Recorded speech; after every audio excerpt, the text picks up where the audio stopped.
Mga tugang mabiyayang Domingo.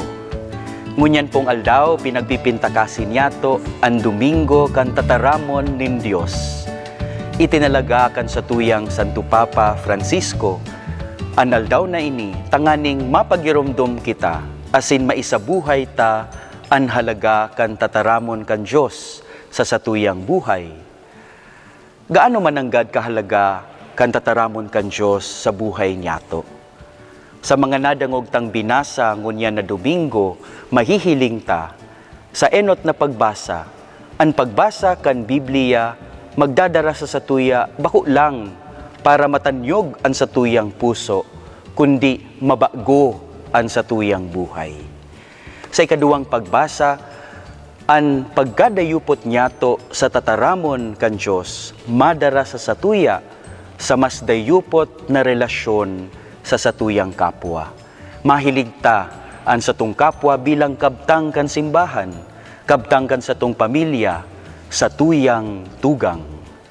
Asin sa Ebanghelyo po nadangog niyato na si Jesus mismo nagbasa kan Biblia, kan mga tataramon, gikan ki Propeta Isaías, asin sa huri sabi niya, ngunyan na aldaw na utob na ang kabtang na ini, kan kasuratan na sa indong nadangog.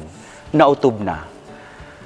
Si Jesus ang kautuban kan tataramon kan Diyos. Ang pagbasa niyato kan Biblia, minadara sa satuya sa mas hararom na pagkamidbid asin relasyon ki Kristo sa mahal na Diyos.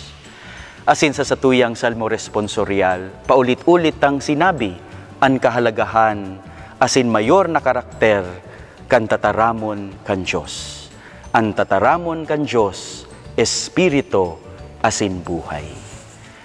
Mga tugang ang gabos na ini minapuon sa pagbasa, sa pagdangog, paghurup-hurup kan banal na Biblia, kan tataramon kan Diyos. Kung kaya po, iniimbitaran mi kamo na sabayan asin antabayan indo kami sa pagbasa niyato kan Biblia. Puon po ngunyan aldaw, ang Domingo kan tataramon kan Diyos, babasahon niyato ang Biblia, puon sa libro nin Henesis, sagkod sa libro nin Kapahayagan. Sarong kapitulo kada aldaw. Maantabayanan asin masasabayan po nindo kami sa pagbasa kan Biblia kada alas 9 nin banggi sa Facebook page asin YouTube channel na angaran An Tataramon.